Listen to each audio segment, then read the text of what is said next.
pagi teman-teman Kang Hadi Conscience. IDI akan mengadakan perhelatan besar yaitu Muktamar di Lombok kali ini, Nusa Tenggara Barat. Tentu hal yang menjadi catatan penting kali ini tidak memilih presiden elek karena sudah dihapuskan, jadi tinggal mengangkat Dr. Slamet Budiharto sebagai Ketua Umum Pengurus Besar Ikatan Dokter Indonesia ke depannya, menggantikan Dr. Adib Humaydi yang melakukan purna tugasnya di bulan Februari ini, 2025. Nah, untuk itu ada hal yang paling penting yang saya dapatkan tentang pencalonan Ketua Majelis Kode Etik Kedokteran Indonesia, Pengurus Besar Ikatan Dokter Indonesia. Sini saya dapat info ada 4 calon, yaitu Dr. Frans Santosa, spesialis jantung dan pembuluh darah. Yang kedua, Dr. Ani Azhari, spesialis obstetrik ginekologi. Yang ketiga, Dr. Wawang Sukarya, spesialis obstetrik ginekologi. Yang keempat adalah Dr. Caroline Kuntarjo, spesialis bedah. Baik, mari kita ikuti satu persatu wawancara saya terhadap para calon ini. Ini rata semua calon pasti dicalonkan dan didorong oleh beberapa komunitasnya, baik dari cabang, wilayah, maupun perhimpunannya. Jadi tidak ada yang namanya mencalonkan sendiri, karena biar bagaimanapun Majelis Kode Etik Kedokteran Indonesia ini, tentu para calon ini sudah berkiprah lama, baik di organisasi fungsional maupun di kemajelisian. Baik, marilah kita bisa bersama-sama menyaksikan wawancara saya dengan para calon secara terpisah untuk menjadi pegangan kita dalam menentukan siapa yang diharapkan bisa menjaga marwah etik dokter Indonesia. Ini bukan hanya untuk Ikatan Dokter Indonesia, tapi juga untuk bangsa dan negara ini. Baik, mari kita saksikan satu persatu para calon ini, dan sebelumnya saya akan mempersembahkan situasi prolog daripada Muktamar IDI di Mataram. Kita saksikan selengkapnya.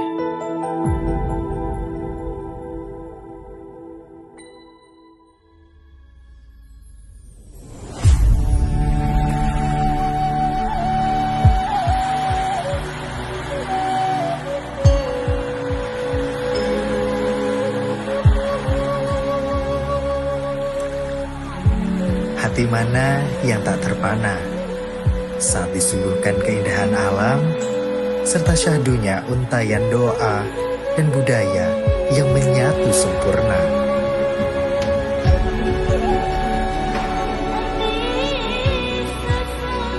Warisan seni yang apik terpelihara, kearifan lokal masyarakat, dan beragam wisata olahraga siap menyambut hangat semua pendatang.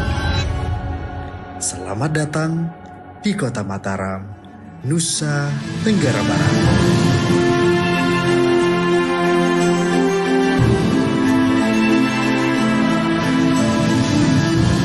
IDI Kota Mataram siap menyambut Muktamar Ikatan Dokter Indonesia yang ke-32 tahun 2025.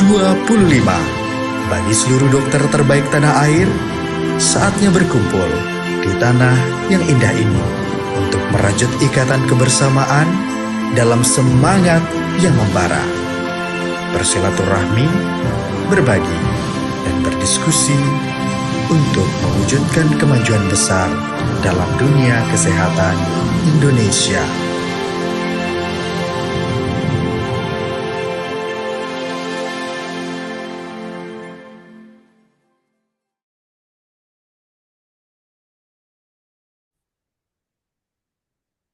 Baik, selamat pagi. Assalamualaikum warahmatullahi wabarakatuh. Salam sejahtera buat kita semua pemirsa Kang Hadi Concern. Kali ini saya juga kedatangan tamu yang sudah lama dikenal, ini kiprahnya Dr. Wawang Setiawan Sukarya, SPOG. Ya, beliau adalah subspesialis maternal fetal medicine. Selamat Fetal maternal. maternal ya. Selamat pagi Kang Wawang. Selamat pagi, Dr. Ade. Ya, Terima kasih sudah diundang ya, untuk bicara-bicara. ya. Baik, mungkin Dok, saya akan memberikan pengantar tentang kiprah Dr. Wawang langsung di organisasinya saja ya. Ya, baik, silakan. Betul, yang lain-lain sih, karena ini kan forumnya organisasi. Makanya banyak banget ini ya, beliau juga teman-teman ini pendidik ya, dan sekarang ini berkiprah di Universitas Muhammad Hamka ya. Muhammadiyah Profesor Dr. Hamka. Ya, Profesor Hamka ya. Baik, ini saya mulai memasuki organisasinya ini banyak sekali ini, kalau dibacakan ini nggak selesai dalam seharian ini. Beliau kalau di PBID ya, tim pendidikan PBID ya, dimulai di 2018-2021, tim riset PBID juga menjadi dewan pertimbangan di POGI-nya. Betul ya Dok ya? Ya, udah lama ya. PB2KB, wah ini memang urusannya pendidikan ya.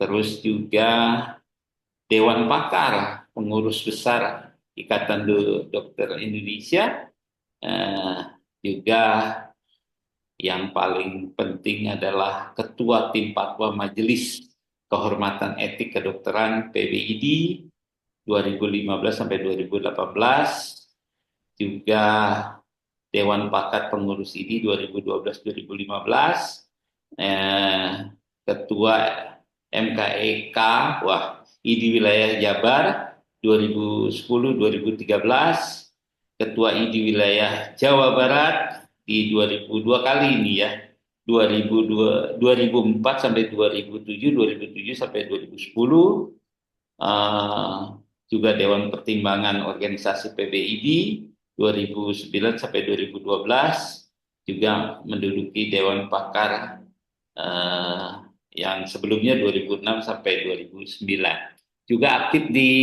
AIPKI 2022 sampai 2025, Dewan Penasehat AIPKI ya, Asosiasi Institusi Pendidikan Kedokteran Indonesia, karena memang beliau adalah sekarang menjabat juga sebagai dewan dekan ya, dekan di Fakultas Kedokteran. Oke, beliau juga Dewan Penasehat Perhimpunan Dokter Umum Indonesia. Wah, ini yang peserta paling terbesar ya. Juga di KDI juga aktif ya, Dok. Baik, mungkin ini cukup panjang CV-nya. Juga menjadi pengurus Perhuki, Perhimpunan Hukum Kesehatan Indonesia di Bandung. Baik. Tahun udah lama sekali tuh, tahun 2003 ya, sampai 1983. Mulainya bingung, nggak tertulis ya. Baik, ini beliau memang aktif di etik dan hukum, juga mencermati disiplin dokter juga. Dokter Kang Wawang lah saya memanggilnya ya. Ya, lebih baik itu. Cuma Ya, teman-teman manggilnya Kang Wawang. sama saya Kang Hadi ya. Ya, Baik, Kang Wawang, ini tentu eh, NKIK kepunyaan organisasi IDI ya. Eh, yang lainnya adalah Majelis Pengembangan Keprofesian dan Majelis Kolegium Kedokteran Indonesia. Nah, MKIK ini juga sekarang ini menjadi sangat penting ini. Nah, sebelum itu sebetulnya saya ingin bertanya dulu nih, setelah mengetahui latar belakangnya, saya ingin tahu motivasi teman-teman mencalonkan Kang Wawang dan bagaimana juga setelah mendapat amanah menjadi calon, eh, motivasi yang bisa Kang Wawang bagikan jika terpilih nanti menjadi Ketua MKIK, pengurus besar Ikatan Dokter Indonesia. Mungkin silakan kita mulai dari situ, Kang Wawang. baik. Enggak? Terima kasih Kang Hadi.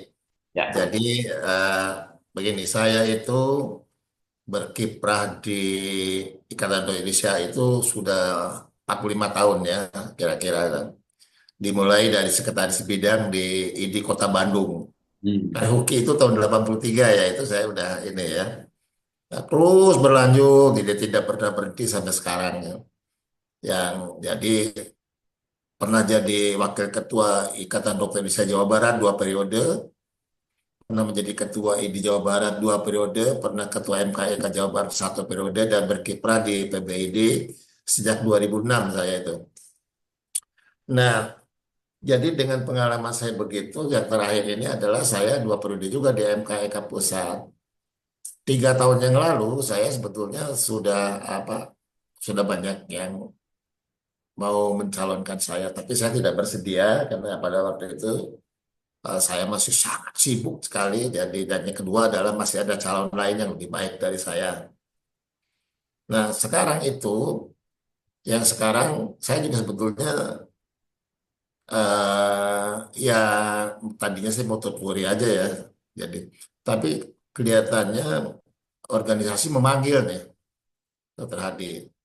Dan kalau untuk saya itu all doctor is never die ya, kalau ada soal all soldier is never die, kalau saya all doctor is never die. Jadi selama masih hayat di kandung badan ya akan saya baktikan, karena kan kalau di ID itu tidak tidak ada tidak ada honor, dan saya paling kalau ada itu ke transport ya dan sebagainya, tapi kan tidak ada, bukan pekerjaan, jadi bukan untuk mencari pekerjaan, betul-betul mengabdi kepada organisasi profesi ya. Sehingga pada waktu yang sekarang ketika saya dicalonkan juga saya berpikir dulu tuh, aduh mau tidak ya, apa, tapi ya insya Allah lah akhirnya saya memutuskan ya sudah saya bersedia ya, karena kelihatannya organisasi memanggil terus ya. Umur itu kan nggak jadi masalah, nggak ada yang tahu kalau soal umur ya. Yang penting kan otak kita masih bisa berjalan dan sebagainya. Dan insya Allah saya berpengalaman di bidang manajemen juga ya. Nah, Betul. oleh karena itu motivasi apa ya? Tentu saya ingin menyumbangkan ya, itu mungkin klasik ya, ingin menyumbangkan apa yang saya punyai tentang organisasi profesi khususnya etik di dalam implementasinya sebagai ketua gitu. Karena kan kalau nanti ketua itu kita harus bisa bekerja sama dengan yang lain, nggak mungkin. Kita itu di Hidup jalan sendiri kan sendiri. tidak mungkin. Jadi harus diterapkan manajemen yang baik, bekerja sama dengan yang lain, berkomunikasi dengan yang lain, sehingga tujuan dari diterapkannya etik kedokteran itu bisa tercapai. Kenapa demikian? Karena kalau kita lihat, apakah memang etika kedokteran itu sudah paham semua? Tidak juga tuh. Apalagi dalam situasi sekarang ya. Ya. Banyak sekali dokter yang kelihatannya belum paham ya. Terutama yang, kalau senior senior dan juga sama, masih ada yang belum paham juga dengan pemikirannya sendiri. Ketidakpahaman itu mungkin ada beberapa hal, karena memang pertama tidak tahu, betul nggak? Ya, Kedua dia tahu tapi ada kesalahan, ya, kesalahan menerapkan etik. Yang ketiga dia tahu tapi dilalai, jadi sengaja. Kalau tadi kesalahan tidak sengaja dan tentu itu harus dibenahi. Karena hmm, kita harus ingat bahwa etik itu bukan salah benar sebetulnya, baik dan buruk kan. Kalau etik itu kan lebih ke kajian formal mengenai moral ya, ya, moral, moral force. Jadi bagaimana seseorang itu dipandu untuk berbuat baik, tidak buruk, itu berbeda sekali dan itu lebih berat loh. Saya itu merasa panggilan saya mencalonkan diri, ya terlepas lagi terpilih atau tidak, itu berat dari sekian banyak banyak pengalaman saya di organisasi. Itu benar-benar yang paling berat tuh etika kedokteran. Apalagi dengan sekarang yang sudah diberangus begitu ya, yang sebagian dari itu diberangus sehingga tidak sedikit teman-teman kita melanggar etik dan sebagainya. Tapi itu harus dibuktikan dulu ya, karena etik itu prinsipnya bukan menghukum. Etik itu adalah membina bagaimana seseorang itu dipandu ke arah yang tidak buruk kan gitu. Supaya untuk apa? Itu kan harapan masyarakat, harapan dari organisasi. Kan kalau etik itu nanti bagaimana seseorang, jadi ada dua. Di etik itu menurut praktisi, kita itu kan praktisi, dokternya ya, tenaga ya, kesehatan. Tapi dua juga organisasi. Sebagai seseorang, seorang praktisi, seorang dokter harus wajib menjalankan etika kedokteran yang sudah dipercayakan kepada kita. Ada hak dan kewajiban. Nah, kalau organisasi apa? Organisasi itu kan kumpulan dari orang-orang yang menyepakati. Ini ya. loh, etika yang Kolegialitas. sudah dibuat ini, pedoman-pedomannya dan sudah disetujui di dalam muktamar kalau di kita, ya harus dipatuhi gitu. Nah, itu mungkin belum belum semuanya nyampe gitu. Nah, oleh Hmm, karena itu, ya saya akhirnya, oh ya udahlah kalau begitu saya bersedia. Niatnya sih niat baik. Mudah-mudahan aja diberi kesehatan kalau kalau dipercaya kan itu juga kalau dipercaya ya, ya. Nah, ya, gitu Dokter Hadi kira-kira. baik. Nah, atas dasar keprihatinan itu yang harus kita. Ada panggilan lah buat saya untuk ikut menyumbangkan pikiran untuk mengomandani MKEK lah gitu. Walaupun tidak sebagai ketua juga tetap aja Kita penyumbangan tetap pikiran, tenaga dan sebagainya. perhatian yang intens ya tentang ya, dokter sini. Baik, Kang Wawang, itu tentu setiap calon pun yang saya tanya pasti memang inilah keunikan kita, apalagi menduduki jabatan yang sebetulnya paling amanah, setara dengan ketua PBID, yaitu nggak kalah adalah tentang majelis etik. Ini yang menjadi berat buat kita ya. Nah, itu Ya, cukup cukup support yang hebat buat seorang pemimpin komandan etik lah seperti itu ya, Kang Awang ya. Kang Awang, ini tentu sekarang ini perubahan itu terjadi. Kang Awang udah bahkan 3 kali transformasi kali ya. Sebelum 2004 berlakunya Undang-Undang Praktek Kedokteran, ya, Kang Awang udah jadi pengurus. Nah, ya, pada masa berlakunya Undang-Undang Praktek Kedokteran 2004 sampai 2013 ya, Kang Awang ya. Uh, ya. dari sejak, sorry, 2023, mohon Dua maaf. dua dua tiga ya. Ya, 2023 sekarang Kang Awang mengalami lagi di mana peran ID itu seolah-olah semuanya tidak tercantumkan lagi dalam sebuah undang-undang, ya kan ya. Nah, bagaimana Kang Awang melihat hal ini, khususnya hubungan kita dengan pemerintah dalam hal ini tentu organisasi profesi kita paling lekat hubungannya dengan Kementerian Kesehatan. Ini udah banyak keluhan yang saya dengar. Bagaimana nanti ini dua-dua belah pihak ini yang di bawah tentu dinas kesehatan, walaupun dinas kesehatan kan secara komando eh, apa ya, sejak desentralisasi kan beliau menginduknya ke Menteri Dalam Negeri, betul nggak ya? Tetapi secara program pasti lekat hubungannya dengan Kementerian Kesehatan. Nah, yang ingin saya tanyakan, situasi yang sekarang ini banyak ID ini tidak banyak dilibatkan lagi.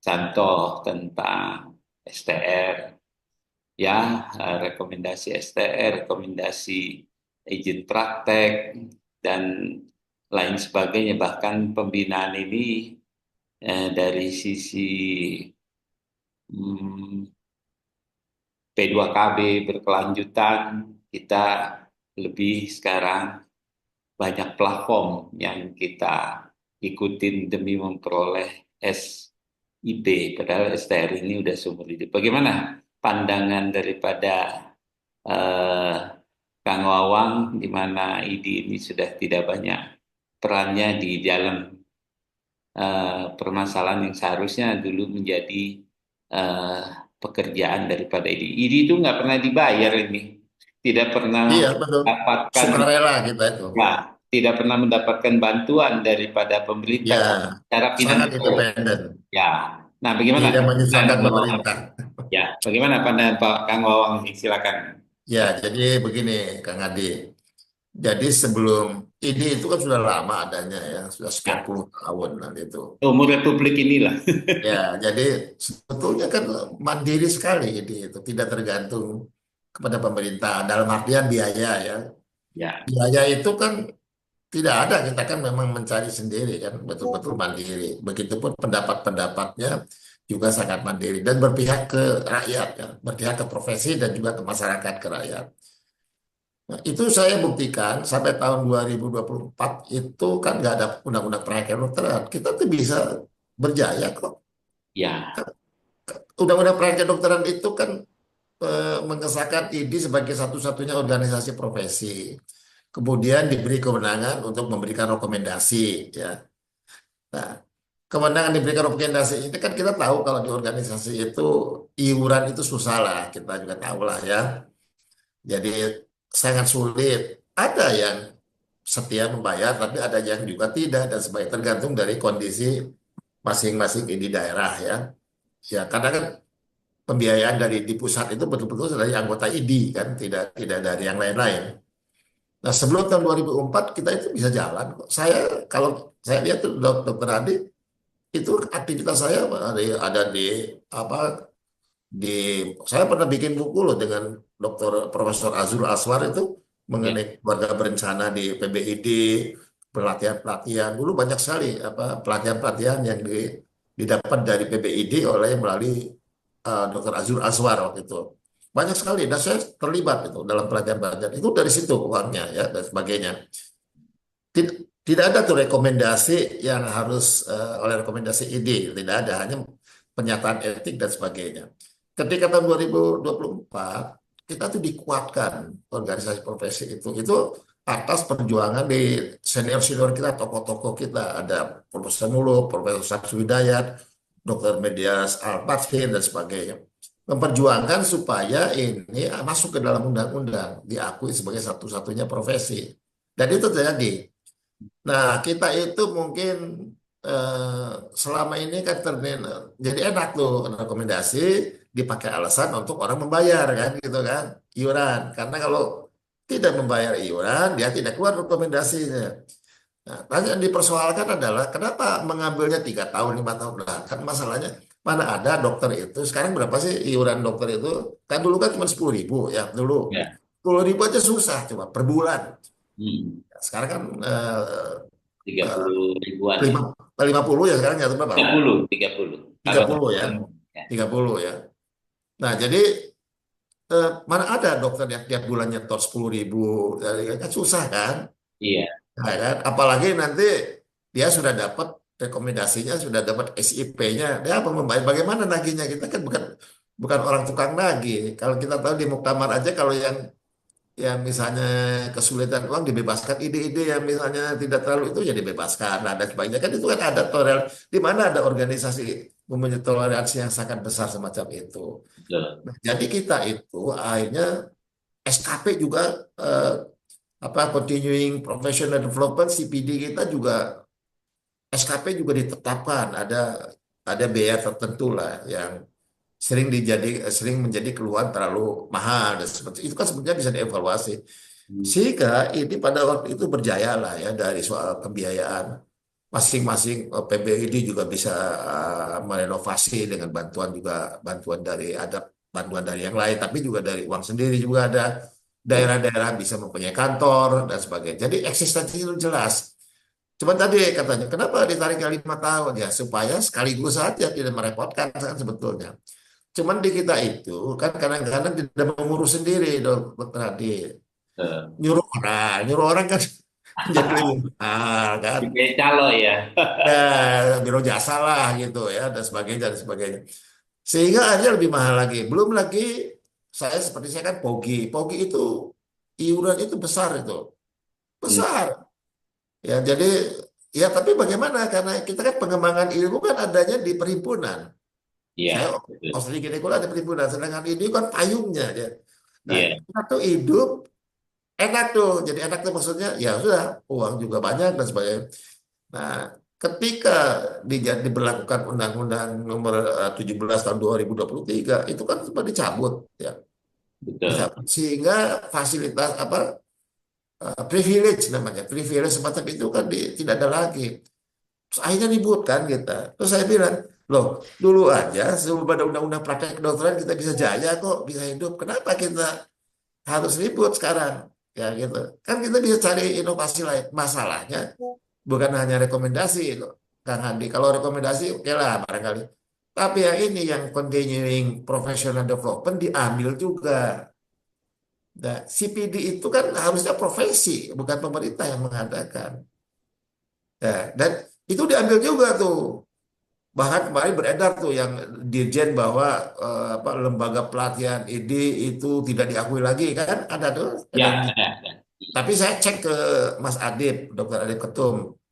Itu gimana? Enggak, ternyata udah diralat gitu. Ya, tapi diralat itu kan omongan dia. Saya bilang mana surat ralatnya bahwa itu tidak benar dan sebagainya kan nggak ada. Saya bilang gitu. Iya. Jadi intinya tuh yang saya sangat sesalkan adalah pertama, bahwa organisasi profesi yang sudah disahkan oleh Mahkamah Konstitusi hanya satu-satunya. Kan di Undang-Undang Praktek Kedokteran itu, ID itu satu-satunya organisasi profesi. Itu Betul. sesuai dengan di seluruh dunia juga begitu. Buat Medical Education, American Medical Education satu kan. Kalau yang lain ada Vigo, ada ini, ada ya itu ada primun ahli jantung, objin, bedah, itu biasa itu ya gitu. Tapi payungnya tetap American Medical Association misalnya gitu ya. Ya. Jadi Mahkamah Agung kan sudah memutuskan Tetapkan, bahwa putuskan ya. organisasi profesi cocoknya adalah ID dan kolegium juga merupakan pengampu cabang ilmu diakui juga. Nah, tapi dengan undang-undang itu kan dirontokkan semua tuh. Ya. Kolegium ambil alih, organisasi profesi tidak hanya satu, ya kan. Saya hanya membayangkan begini, mengenai etik ya. Misalnya dia etika ikat, ikatan etika dokter Indonesia itu hanya berlaku bagi dokter yang anggota ID kan. Iya. Kalau etika itu kan hanya berlaku anggota. Kalau di luar anggota ID ya tidak berlaku. Nah begitu. Karena apa? Karena etika itu adalah kesepakatan yang diputuskan oleh anggotanya sama di suatu muktamar kalau kita, dan itu menjadi pedoman bagi anggota untuk berbuat yang benar lah ya, dan sebagainya sesuai dengan harapan ekspektasi dari organisasi dan ekspektasi masyarakat terhadap seorang dokter. Tapi bayangkan kalau sekarang misalnya MKEK memanggil seorang dokter, dinyatakan dia melanggar etik, dikenakan sanksi. Sanksinya itu kan pembinaan, jadi ya tidak ada lepas kecuali kalau memang ada kasus-kasus tertentu, kan ada stepnya. Dia boleh membela diri dan sebagainya. Nah, kalau misalnya dia dinyatakan melanggar, dia keluar aja dari itu, Hmm. masuk organisasi lain. Dia Ya, nyatakan dia oleh organisasi itu dinyatakan tidak melanggar, bagaimana coba gitu? nah, nah ini, Ya kan? Kang Wawang, mungkin yang saya ingin minta pendapatnya, eh, baru-baru ini kan di organisasi yang berlabelkan officium nobile ya, advokat lah ya, Ya, ada tercederai ya, tapi sebelumnya juga banyak. Tidak juga kemungkinan organisasi profesi kita, tapi mungkin kita masih tertata dengan rapi.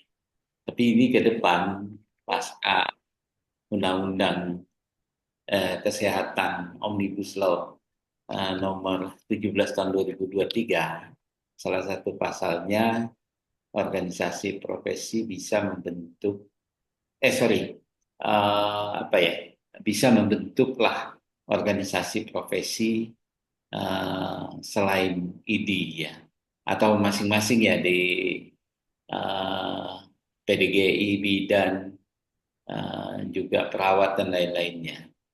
Artinya itu mungkin multibar ya. Nah, bagaimana pandangan Kang Wawang? Tentu etika ini bagian melekat kepada organisasi itu sendiri. Apa nggak mungkin juga nanti di etik itu dipunyai oleh pemerintah? Tapi kan itu tidak mungkin ya. Nah, yang ya, paling tahu adalah organisasi anggotanya itu sendiri. Nah, ya. bagaimana pandangan Kang Wawang? Jadi nanti kalau misalnya kayak advokat dipecat di sini bisa pindah ke yang berikutnya, atau bagaimana itu bisa saja terjadi pada Ya, dokter nih ya, organisasi dokter. Silakan Kang Wawang. ya, jadi begini, etik itu kan tadi saya sudah sampaikan hanya berlaku buat anggotanya, misalnya. DPR punya Dewan Etik sendiri. Betul. Etika untuk anggota DPR tidak berlaku untuk anggota ID ya. Ya. Wartawan punya etika sendiri, hanya berlaku untuk wartawan yang anggota wartawan tersebut. Dan Ya. sebagai begitupun dan lain-lain. Kita itu etika kita itu ID hanya berlaku untuk anggota ID ya. Jadi kalau dia bukan anggota ID, misalnya sekarang kan ada yang ada apa ada organisasi Sama lain lah ya. dokter lain yang sebetulnya jumlahnya tidak banyak, tapi karena dia dekat sekali dengan penguasa sehingga seolah-olah hebat, padahal kan tidak. Ya. Dokter Hadi, Kang Hadi percaya nggak di Jabar itu kalau ada pelantikan pelantik, saya nggak tahu ya, saya kira mungkin di tempat lain juga begitu. Kalau ada pelantikan pelantikan pengurus ID itu bupatinya datang responnya kok. Oh, ini masih Ada buktinya, saya ada beberapa bupatinya datang, kepala dinas datang. Kemudian di Jabar, Kang Hadi, polisi kan ada rekrutmen itu tuh calon-calon polisi loh. ya. Itu yang meriksa itu timnya dari ID itu, dari sejak zaman saya. Jadi ada semacam apa ya, MOU ya Kang Awang atau gimana? Mereka ada MOU kan, saya apa bukan mengomandani lah, mempelopori MOU dengan Polri Itu waktu itu ya di pelopor Jawa lah Barat. ya. Ya, ingat ya. Jadi ada MOU dengan Polri. Waktu itu Kapoldanya masih itu Susno Aji itu loh, siapa? Ya, Ya, Madu di Aji situ. ya. Dan orangnya kan pinter pinter hukum kan. Saya berdiskusi lama, akhirnya bikin MOU. Tahu nggak MOU-nya di mana? MOU-nya dilakukan di seluruh Kapolres se-Jawa Barat Saya kumpul sama di satu mengikuti acara walaupun yang itu. nanti ya. Ya, Ya, Pak. tanda tangan itu saya ingat di rumah sakit polisi yang di Jalmo Matoha itu. Ya, ya, Sungguh, saya memberikan sambutan. Pak Susno Aji memberi sambutannya tentu ya gitu ya. ya, Dan memang kalau mereka nanti merekrut ya ada calon bintara atau apa, ya. sampai sekarang tuh masih di Jabar tuh Masih yang diminta. meminta ya untuk wejangan. Jadi artinya keberadaan ini tuh sebetulnya kalau masih diakui hanya hanya ini satu orang aja nih yang memang enggak nih gitu ya. Ya itu kan, karena saya nggak ngerti kenapa dia dia harus musuhi ide gitu. Ya, Saya ya, sih menyangkanya ada pembisik ya, ya walau alam lah. ya. Kenapa dia berpandangan begitu? Karena nggak mungkin lah COVID kemarin ya. Hmm. Kalau bukan ada dokter anggota ini, mana ada sih bisa selesaikan. Korban kita banyak sekali kan. Ya. Kan itu kan dokter yang anggota ID. Apa mereka nggak takut? Takut mereka. Memang nggak takut kita menangani Di COVID. 800 orang ya, menurut Ya catatan lebih dari 600 kan. ini tahu saya. Ya, Kan nggak laporkan. takut. Hmm. Tapi tadi dedikasio pro humanity itu ya. Ya. pengabdian untuk itu, tidak bisa tetap melekat kepada kita. Jadi sebetulnya di daerah-daerah, saya kira di daerah lain juga sama, masih dipercaya tuh kita tuh, saya nggak yakin lah itu sih, ya aku yakin betul. Hanya di sini aja kita itu kenapa kenapa dia harus memusuhi dokter bahkan organisasi profesi. Kalau misalnya masalahnya komunikasi ya, Ya. kenapa nggak dibikin komunikasi yang baik gitu. Ya. Kan seseorang tuh kan gini, ada teori ya Kang Adil. Ya. Ketika seseorang berkomunikasi itu tidak hanya isinya gitu, Ya. isinya, tapi bagaimana cara menyampaikannya juga sangat penting. Mungkin itu yang harus kita perbaiki barangkali. Ya. Cara Tar- menyampaikannya bukan hanya di kita loh, dari KMPS saya jadi nyebut itu sih. Jadi mereka juga begitu ya, cara menyampaikannya sehingga kalau sampai sekarang kan nggak ketemu-ketemu jadinya. Tapi saya menduga ini ada yang cawe-cawe lah, ada orang yang tidak senang. Karena kan kita tahu beberapa kali ada orang-orang kelompok orang tertentu yang mempermasalahkan kita ke Mahkamah Konstitusi ya. Hmm. Ada itu dan itu nggak pernah berhasil. Nah sekarang dia dekat sekali dengan lingkaran kekuasaan. Dan Hmm. saya mendengar dia itu mereka bisa menentukan hal seperti itu. Ya Hmm. walau alam benar tuh, tapi saya mendengar betul ya. Contohnya begini, Kang Ade. Hmm. Jadi pada waktu bulan apa saya punya tuh ini ya, keputusan MK-nya. Tahun yang lalu ya atau tahun yang lalu awal-awal tahun yang lalu 2024. Jadi pada waktu ada kelompok dokter nih ya Ya. mempermasalahkan kenapa dokter umum di level 8 gitu Hmm. kan. Maunya level 7. Ya. Nah, itu udah dikaji tuh oleh Konsi Kedokteran melalui webinar, melalui seminar. Jadi tidak begitu aja melalui apa. Ternyata dokter umum itu layak mempunyai KKNI level 8 Hmm. sama dengan S2. Ya. Nah, itu kelompok ini nggak terima nih si kelompok, sehingga Ya. akhirnya dia masuk ke MA karena itu kan keputusan dari konsil ya. Ya. Nah, kemudian kemudian di pokoknya disampaikan. Nah, nggak tahu kenapa KKI yang waktu itu baru yang paling akhir itu nggak mau. Itu bukan urusan kami katanya. Ya udah terima aja ya. Tapi biro hukumnya nggak mau. Hmm. Pak, karena ini kan konsil yang mengeluarkan. Jadi harus kita ada bantahan. Ya, ada gitu ya. Nah, Ya. begitu ada, ya tapi bukan kami yang udah silakan aja. Akhirnya mereka datang ke Prof. Menadi, ke Prof. Hardianto, dan saya. Kami susun di itu apa bantahannya kita dipadu oleh kita karena yang membantah kan tetap biro hukum dari KKI kan. Ya. Ya kita menang tuh. Jadi dokter umum tetap level 8. Ya. Jadi nah orang ini yang mempermasalahkan ini ada terus nih. Nah kita kalahnya di mereka itu tadi mungkin masalah komunikasi, masalah tentu dalam komunikasi itu tidak perlu menjilat ya. Saya sih Ya. paling Ya. tidak bisa menjilat. Tapi maksudnya tadi seseorang itu tidak hanya isi dari komunikasinya, tetapi bagaimana cara menyampaikannya juga sangat penting. Nah, mungkin itu yang kita harus perbaiki, ya gitu. Jadi Baik. kalau untuk saya sih, sebetulnya ini dalam keadaan sekarang, ya saya sih percaya, enggak, pasti bisa jaya terus. Masa udah sekian puluh tahun terbukti mandiri, diginikan kita kalah. Kan ada waktunya, sampai kapan sih orang itu berkuasa? Ya. Benar nggak? Betul. Betul dah. Ya, tapi kita harus mengatur strategi, ya. Artinya tuh, apa ya, ya harus dicari itu kenapa sih kok kayaknya benci sekali kepada dokter, pada ID gitu. Kan dicari, pasti ada sebabnya lah. Kita Ya. kan baik. Nah itu perlu ada liaison officer yang tentu tidak tidak menjilat ya tentu. Jadi artinya kan di dalam apa di dalam mediasi dalam perdata juga kan begitu kan. Ya benar nggak?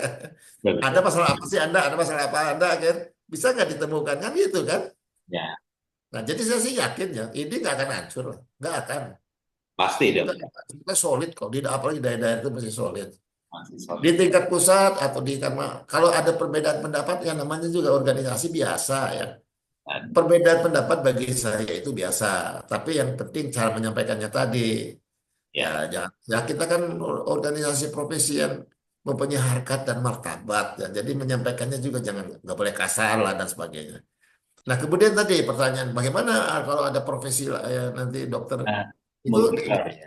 di pasal yang kebetulan saya dipercaya untuk revisi kode Ya. etik kedokteran dan lapas sumpah. Itu nanti kita bahas tuh bagaimana teman-teman yang juga berprofesi sebagai pengacara. Ya, ada di situ nanti. Itu bukan hasil saya, tapi hasil diskusi yang panjang mengenai itu. Nah, apakah itu disetujui? Ya nanti muktamar. Kalau muktamar tidak setuju, ya nggak bisa berlaku. Kan sebenarnya Betul. semua Pengambil tugas. keputusan tertinggi ya. Iya, muktamar itu kan urusan cabang. Kan kita ini ada konsep ini, ya silakan. Kalau disetujui, oke. Kalau tidak, ya. Nah, tapi kan harus diperjuangkan. Betul. Gitu. Ya, Dok, Kang Wawang, ini saya mungkin sudah hampir 40 menit ya, tapi nggak apa-apa.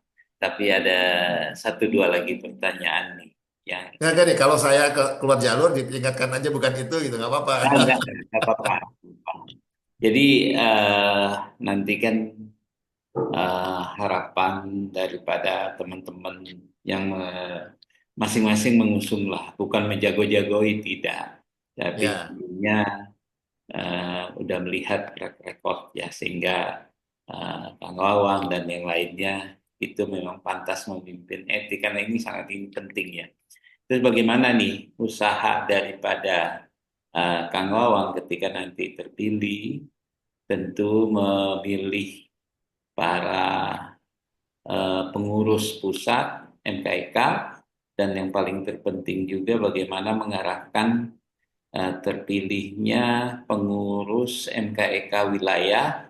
Bahkan sekarang ini saya tidak tahu masih ada cabang yang belum membentuk MKEK, tapi mungkin rata-rata semua sudah.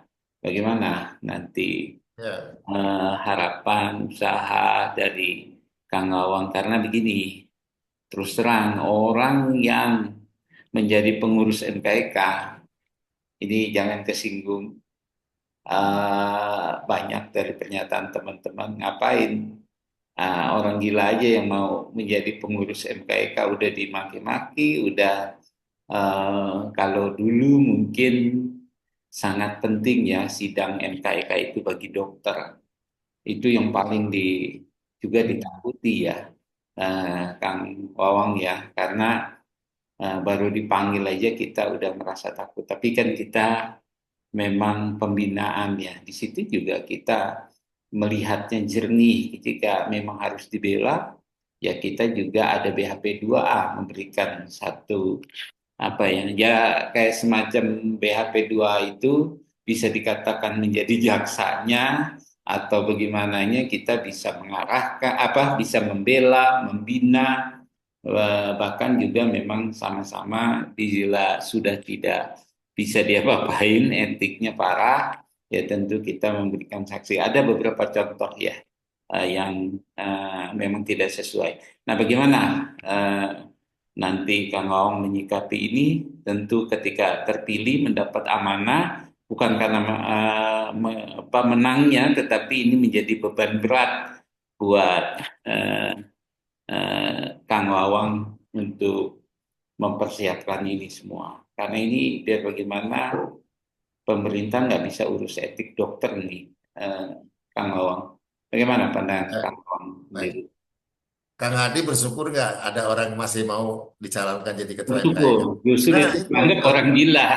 Maaf ya Kang Wawang. Jadi bukan menyinggung ini ya. Saya malah dibilang Kang Adi orang yang mau jadi Betul. etik itu gila itu orang Ya, yang kagak dibayar, udah dimusuhin orang, udah iya betul, pasti betul. dimusuhin Betul. banget gitu. Ya, Itu betul kan. sekali. Makanya kan tadi saya awal-awal bilang, kelihatannya tugas yang paling berat kalau itu itu adalah di majelis etik loh. Itu yang paling berat. Selama ini apa sih saya ketua pengurus besar Asosiasi Fakultas Kedokteran swasta dekan-dekan aja saya pernah tuh jadi ketua umumnya. Kayaknya ini yang paling berat ini. Oleh karena itu 3 tahun yang lalu kan saya pikir pikir betul kebetulan ada Mas Joko mau ya sudah Mas Joko aja ya bilang gitu.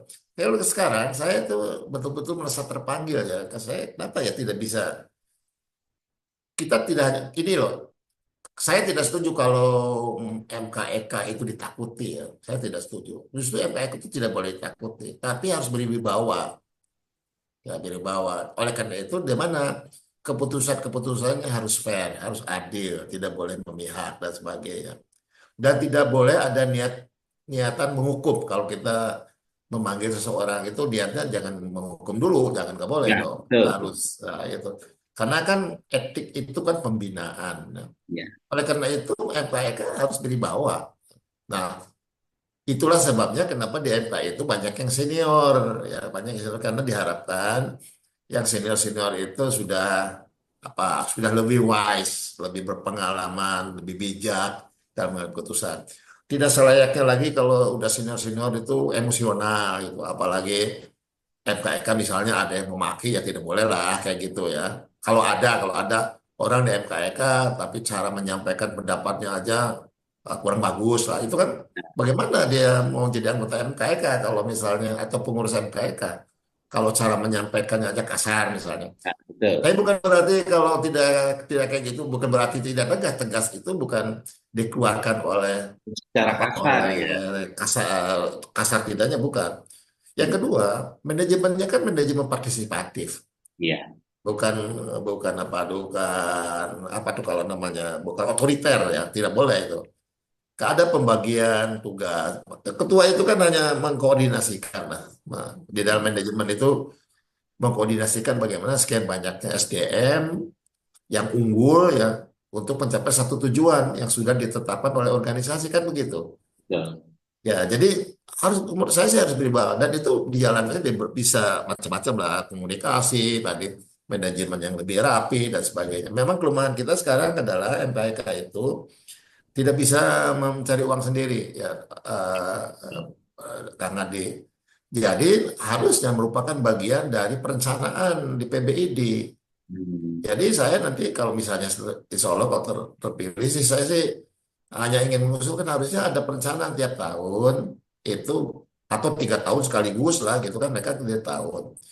Bagaimana pembiayaan itu direncanakan MKEK bagaimana, MPPK gimana, MKKI gimana, PBID gimana sehingga semuanya sudah terpola seperti manajemen rumah sakit lah gitu ya. Jadi tidak main asal kita juga tidak boleh nanti ada tentu misalnya hal-hal yang mendadak itu harus Hmm. ada. Nah, yang kan sekarang itu eh, keuangan itu makin berat sekarang tuh Kang Adi Betul. makin berkurang ya. Jadi kita betul-betul harus harus membuat organisasi kita tuh efisien ya, Ya, efisien, efektif, efektif itu mencapai tujuan dengan benar dan tepat. Efisien itu dia biaya yang rendah tapi hasilnya maksimal kan begitu kan, efektif, efisien. Nah, kalau misalnya ya kita harus perbaiki. Bukan ya, berarti yang lalu jelek, tapi kan berkembangnya apa dinamika dari perkembangan sekeliling kita, baik nasional baik internasional, menyebabkan kita harus dinamika menyesuaikan diri. Misalnya sekarang dengan rontoknya, dirontokkan bukan rontok ya, dikuranginya kewenangan dari profesi, ya kita harus cari jalan dong, supaya hmm, kita kembali lagi ke sana, supaya kita berwibawa lagi. Saya kan selalu bilang begini, kita tuh kan banyak misalnya dalam kecelakaan, dalam bencana alam kita terjun dan sebagainya. Itu kibarkan bendera ini. betul. Nah, itu adalah selama ini kan kita low profile kan. Kita Iya. banyak pekerjaan tapi tidak pernah kita memuji kayak gitu. Bukan memuji sebetulnya. Ya kita Bah- ini Bahkan loh. dokumentasinya kurang nih, Kang Oang. Iya, iya betul. Hmm. Padahal pada ada sih dok idi-idi itu membiarkan bencana alam di sekitarnya itu dia nggak ada tuh saya kira terjun semua. Tapi ya kurang itu. Oleh karena itu pada saya bilang ini humasnya harus bagus nih ini ini betul nggak? Iya, Kan ya, itu kan humasnya. Nah, ya. jadi keberadaan IDI itu dirasakan oleh masyarakat. Sekarang kan dengan begini ya, masyarakat lebih percaya apa yang dikatakan oleh penguasa. IDI itu begini, IDI itu Ya. korup. Bagaimana korup orang STR itu yang memungut bukan IDI uangnya. Karena Tidak melibatkan uang negara pula.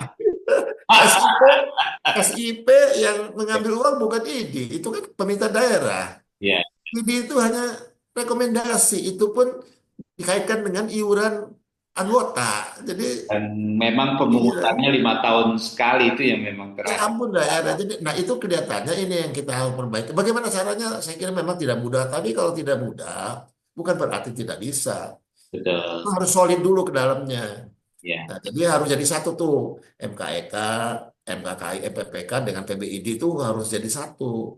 ya. Makanya dulu kan sebetulnya ada MPP, Majelis Pimpinan Pusat. Hmm. Saya kira itu harus dihidupkan kembali ya supaya kita apa koordinasinya baik lah, kalau harus hidupkan kembali.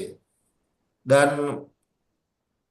kenapa saya mau tadi ya orang kira bukan saya gini 3 tahun yang lalu kata dia sampaikan saya tidak mau, tapi sekarang saya merasa terpanggil ya untuk Dan ikut, lah ikut. Siapapun yang terpilih ya itu silahkan, nanti kan yang menentukan ya, peserta muktamar. Tapi insya Allah kalau saya terpilih, saya kalau kalau kerja tuh nggak setengah-setengah Pak Hadi, all ya, out. Ya, betul.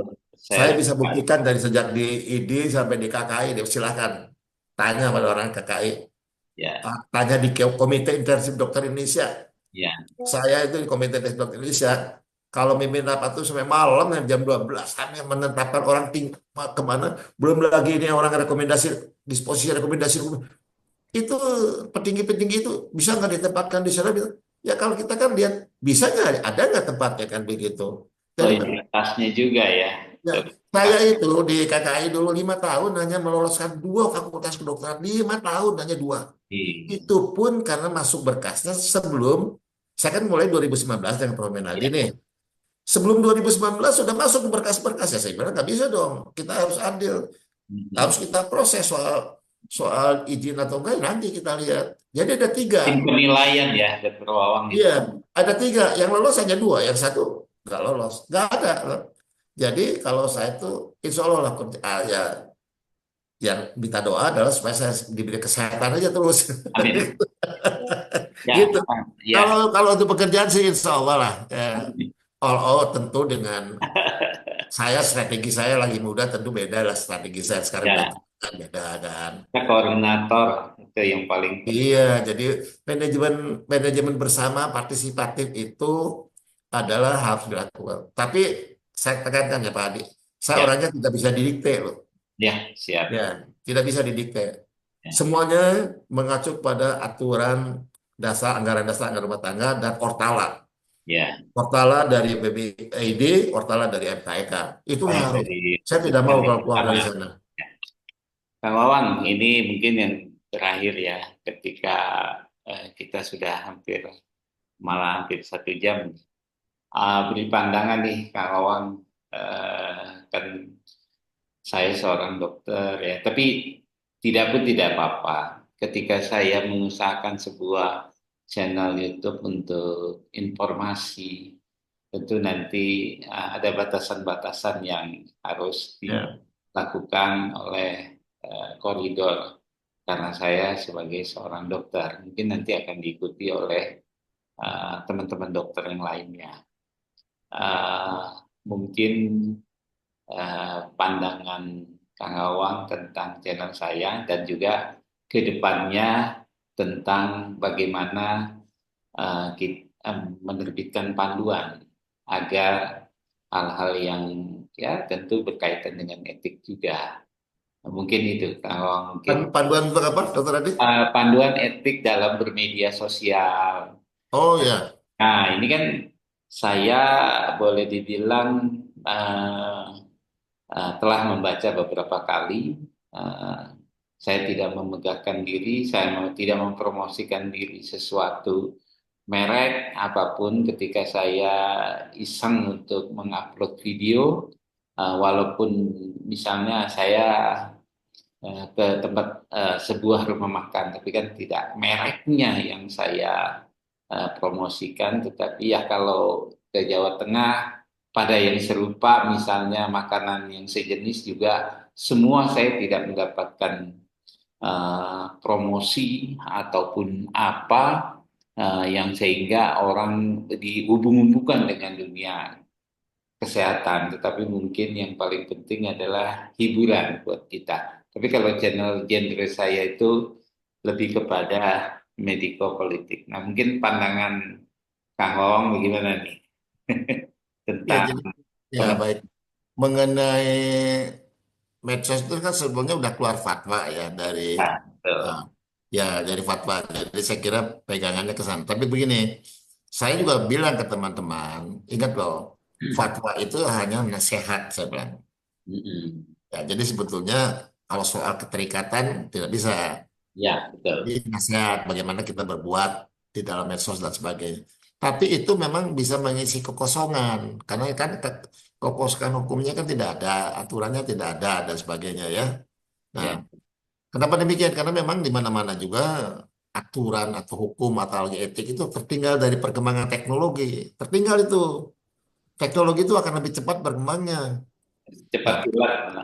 ya misalnya misalnya gini cloning ya, cloning coba hukumnya sampai sekarang kan belum ada kan?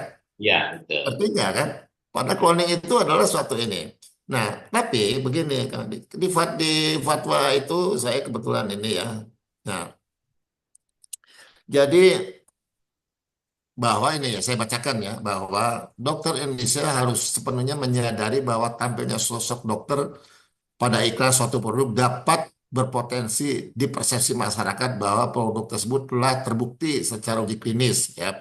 Jadi Ya, intinya adalah kita kan tidak boleh melakukan sesuatu yang belum ada evidence base-nya ya. ya, Ya itu kemudian dipromosikan. Walaupun begitu nanti di ini yang revisi etika itu karena ada suatu keadaan misalnya kita tidak belum ada nih ini belum ada apanya belum ada kalau FDA misalnya rekomendasi FDA atau belum ada evidence base ya ya, ada satu keadaan misalnya itu diperbolehkan selama memang itu diduga akan memperbaiki dari keadaan pasiennya ya berdasarkan dan setelah dia berkonsultasi kepada senior ingat loh pada yang lebih senior itu dapat dilakukan. Kemudian setelah itu dia harus melakukan penelitian. Objeknya adalah materi itu. Nanti akan ada itu. Itu adalah keputusan dari Helsinki. Kan Helsinki itu mengatur etika penelitian betul ya. Nah, betul. harusnya di situ. Jadi nanti sebetulnya kan dokter itu tidak boleh yang hanya apa ya, apa melakukan sesuatu. Kan kalau uji klinis itu kan harus memenuhi beberapa syarat, Kang Adi. Pertama, dia harus terbukti bermanfaat untuk satu individu ya. Ya, Yang kedua, dia harus terbukti bermanfaat untuk kelompok individu tersebut, kelompok manusia tersebut. Yang ketiga, itu harus terbukti bahwa dia tidak toksik ya, manfaatnya itu besar sekali, ya. yang merugikan. Nah, Mm, ini yang keempat nih, yang ini. Yang keempat adalah tidak berbiaya mahal. Jadi di dalam health technology assessment ya, kan ada tuh kalau kita nggak punya di sini dulu saya anggota health technology assessment selama 2 tahun di Kemkes. Ya, Itu kalau berbiaya mahal itu sangat tidak direkomendasikan. Nah, kemudian yang kelima, kalau dia nanti tidak berdampaknya sosial, membuat keresahan itu juga tidak boleh. Jadi boleh. suatu produk itu begitu harusnya. Nah, apalagi belum terbukti, nanti jadi masalah. Tapi sekali lagi, yang tidak belum terbukti itu bisa dilakukan untuk kepentingan pasien dan dia harus berkonsultasi kepada senior yang ahlinya dalam hal tersebut. Setelah itu dilakukan, nanti harus dilakukan penelitian mengenai hal tersebut oleh orang itu. Itu boleh tuh. Ya, Kemudian ini, dokter Indonesia dan organisasi profesi dokter Indonesia dilarang tampil dalam iklan yang terang-terangan mempromosikan produk yang memiliki klaim penyembuhan penyakit, kesehatan, kecantikan, atau kebugaran dalam media apapun. Kecuali dokter tersebut telah mendekatkan diri pada publik dan keluar dari profesi dokter, membatalkan sumpah kedokterannya yang diikrarkannya dan bersedia dicabut gelarnya. Jadi gini, memang tidak boleh ada kepentingan untuk mengiklan diri kesehatan, ya, kebugaran dan sebagainya. Kan sekarang nih beredar nih belakangan ini ada sepatu logo ID. Nah, itu tuh gimana tuh? Itu kan, nah saya juga berpikir gimana ya logo ID itu gitu. Nah, ya, masalahnya kan ID itu sekarang sedang kesulitan uang. Ya. ya, Apakah, nah itu kan harus dibicarakan betul semacam itu. Nah ini di sini diperbolehkan seorang dokter apabila dia sudah keluar dari organisasinya dan memang apa bersedia, nah ini yang bersedia dicabut dengan gelar profesinya sebagai dokter. Ingat loh, profesi dokter itu yang mencabut bukan profesi, tapi adalah institusi yang mengeluarkannya. pemerintah. Iya. Saya pernah ada kasus begini, Dokter Ade ya. Ya. Jadi itu adalah ada perselingkuhan lah gitu ya antara dokter dengan perawat di rumah sakit. Kalau Mm. kalau di tempat piknik sih urusan dia ya. Ini di rumah sakit dan masing-masing udah punya istri dan satu udah punya suami. Iya, Nah, udah akhirnya dikasih itu. Kita bilang bahwa ini pelanggaran etik ya. Kita iya, tulis surat ke direkturnya. Dia diberhentikan tuh. Dia waktu itu wakil direktur. Nah, si yang laki-laki ini yang mengadukan itu nggak puas, dia datang ke saya, minta dicabut ijazahnya. Saya bilang, lah Pak, kalau ijazah bukan urusan kami, Anda datang ke fakultas kedokterannya. Betul. Kan yang dikeluarkan oleh oleh negara itu, nggak bisa oleh kami. Kalau sertifikat kompetensi, ya itu oleh kolegium bisa, tapi kalau itu nggak bisa sih. Sekarang kan ijazah itu kan keluarnya jadi sertifikat profesi dokter Ya, Adi oleh betul. oleh fakultas itu. Jadi bukan ijazah lagi kalau dokter itu adalah sertifikat profesi berarti. Ya. Jadi ya itu pengalaman saya loh. Jika kemudian ketiga, jika sebelum Fatwa ditetapkan seorang dokter Indonesia dan organisasi profesional telah tampil dalam iklan dengan kategori yang di atas tersebut, kemudian agar segera kontraknya diakhiri ya dengan cara yang baik Hmm. dan mengeluarkan permintaan surat penayangan dan sebagainya. Ini Kang Adi, pengalaman saya lagi. Ya. Itu di televisi itu ada kepala dinas kesehatan ya, be- bekerja sama dengan pabrik obat. Hmm. Iya itu bahwa dengan ini maka akan ini. Dia dinas kesehatan ini bekerja sama dengan ini akan oh, ternyata efeknya saya bilang. Saya langsung telepon tuh kepala dinas loh, Hmm. provinsi lagi. Nah ini Anda ini saya peringatkan ya saya bilang. Jadi maksud saya tuh saya peringat kenapa saya bilang itu Anda tidak boleh tuh kalau Anda bilang kerjasama antara dinas kesehatan dengan pabrik ini untuk melakukan pengmas ya silakan. Betul. Tapi kalau Anda bekerja sama dengan produknya, nama obatnya itu yang Ya, tidak boleh saya bilang. itu Anda udah cabut ya. endorse ya. Iya, saya bilang Anda cabut ya. Kalau tidak cabut, saya permasalahkan. Dicabut tuh seminggu Iya. kemudian. Jadi Hmm. maksud saya itu tidak perlu selalu harus dipanggil itu. Kita ingatkan dulu lah bahwa itu nggak benar dan sebagainya kan. Nah, Bercurang atau kemudian melakukan banyak lah. Jadi usaha itu ya. sudah diatur sebetulnya fatwanya ada dan saya kira itu bisa dijadikan acuan lah. Banyak sekali itu. Nah, masalahnya, Dokter Adi, fatwa ini bagaimana sosialisasinya? Karena kan mungkin aja sudah merasa sudah dikirimkan ke ini, kan dikirimkan belum tentu dibaca orang kayak gitu. Harus Betul ya. sosialisasikan. Saya pernah bertemu dengan konsil kedokterannya New Zealand ya waktu itu saya bicara. Mereka tuh anggaran sosialisasi itu besar sekali. Karena kalau saya katakan kenapa? Karena sosialisasi itu tidak bisa dilakukan sekali. Harus berulang-ulang Betul. terus aja gitu. Bahkan kalau perlu ke institusi masing-masing bersama-sama ya, ada klinik, Betul. rumah Oleh sakit. karena itu salah satu yang program saya nanti ya tentu yang senior-senior yang memang sudah terbukti dedikasinya terhadap profesi, apalagi terhadap etik ya mungkin bukan mungkin ya akan dirangkul karena aset itu kan aset. Nah, tapi bukan hanya yang senior, kalau yang muda-muda pun kalau udah arahnya ke sana, kan kita tuh perlu kader. Iya. Emangnya kita mau hidup berapa lama sih? Bentar lagi orang kayak saya juga ngilang nih dari ini. Kan harus Iya. ada gantinya dong. Nah, Hmm. kaderisasi ini penting menurut saya ya. Jadi tapi mereka dididiknya inilah jangan jangan dididik yang mengungkapkan pendapat itu kurang baik dan sebagainya. Harus dididiknya tuh mungkin harus ada leadership training ya kalau menurut saya. Betul. Ya.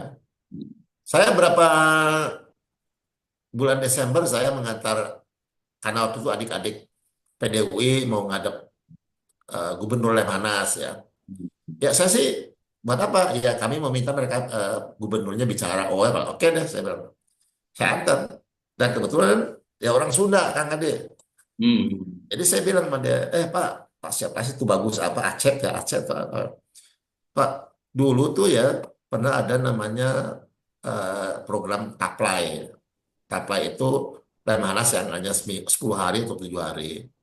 Dan sudah ada pembicaraan dengan gubernurnya yaitu Profesor siapa sih Profesor Budi apalah gitu ya bahwa itu akan diprioritaskan kepada dokter-dokter yang akan bekerja di daerah karena itu waktu itu kita minta di konsil kan Betul. supaya mereka ada cinta tanah air mengabdi pada masyarakat dan sebagainya itu kan bagus sekali program yang bagus sekali saya ikut itu Pak Ade kemudian jadi itu kemudian pimpinan-pimpinan organisasi ID dia bilang gitu.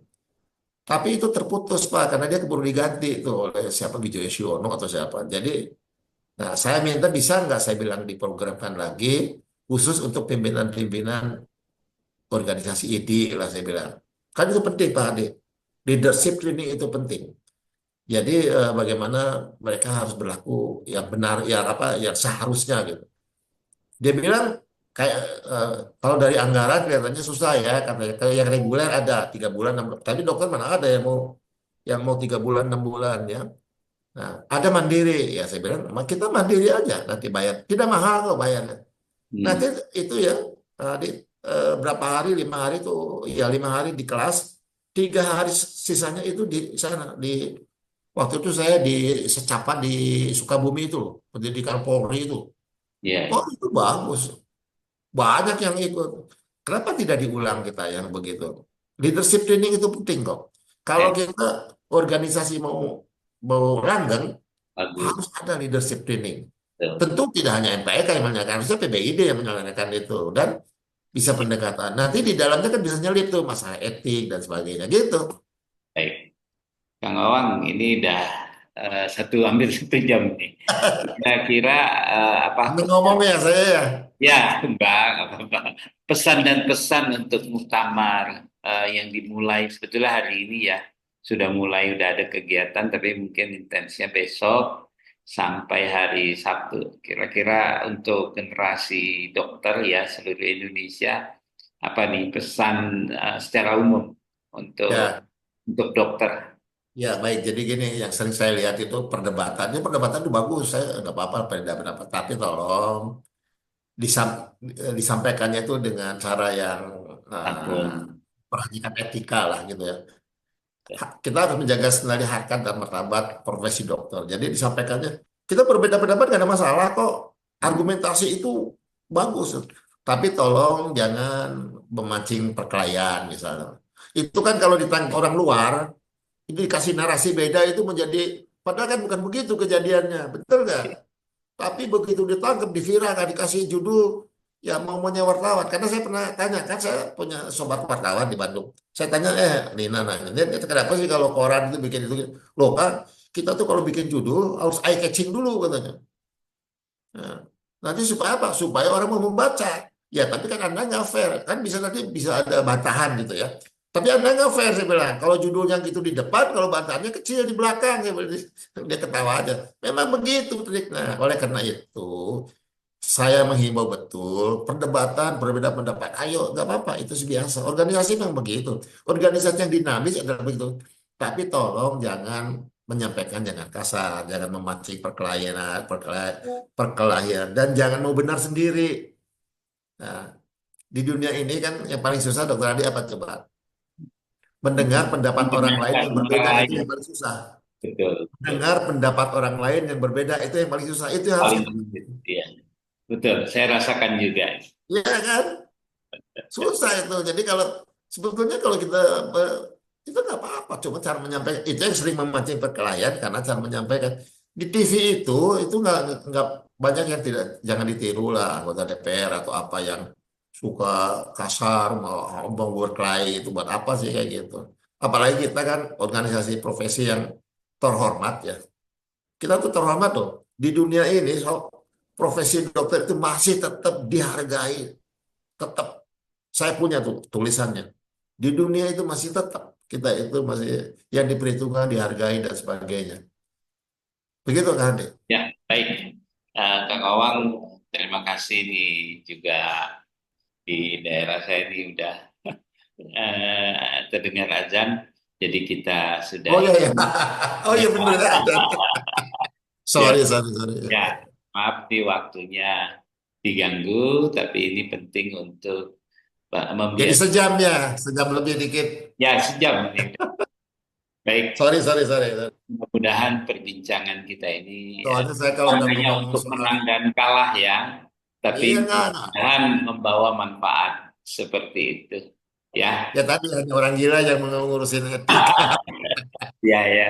Baik, terima kasih Baik, terima Kang kasih Kak. Mawang. Saya akhiri. Wassalamualaikum warahmatullahi wabarakatuh.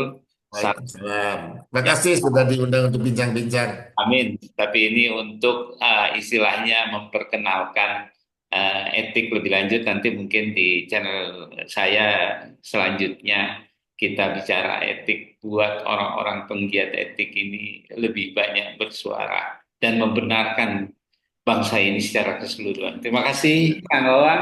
Baik, Ya, terima kasih salam sama-sama. sejahtera, sehat selalu. Besok kita Amin, amin. akan Sehat Sama-sama. buat Ya. teman-teman. Amin. Nah, Ya.